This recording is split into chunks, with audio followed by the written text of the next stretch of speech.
Hello, আমার মতো কে গোস্ত প্রেমী আছো যে শুক্রবার আসলেই মন বলে গোস্ত খাবো গোস্ত খাবো। তো হ্যালো, আসসালামু আলাইকুম, সবাই কেমন আছো? আমার মন মানে কি কম, শুক্রবার আসলে আমার মনটা চাই খালি গোস্ত খাইতে। তো এই দেখুন, মশলা যদি বাইটটা হয় তাহলে তো অসম্ভব সুন্দর।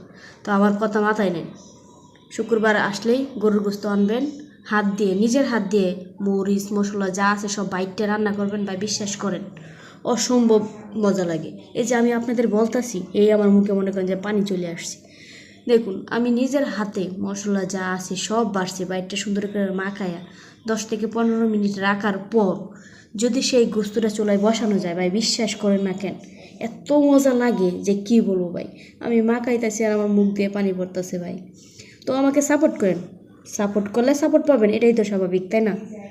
যাই হোক, ভিডিওটা সবটা দেখুন মনোযোগ দিয়ে। আমি সব কিছু দিয়ে সুন্দর করে মাখায়া কিছুক্ষণ রাখার পর যখন আমি গোস্তটা চুলায় বসাই দিলাম, কিছুক্ষণ পর একটা স্মেল আইসে না ভাই, বিশ্বাস করেন এত সুন্দর যে কি বলবো।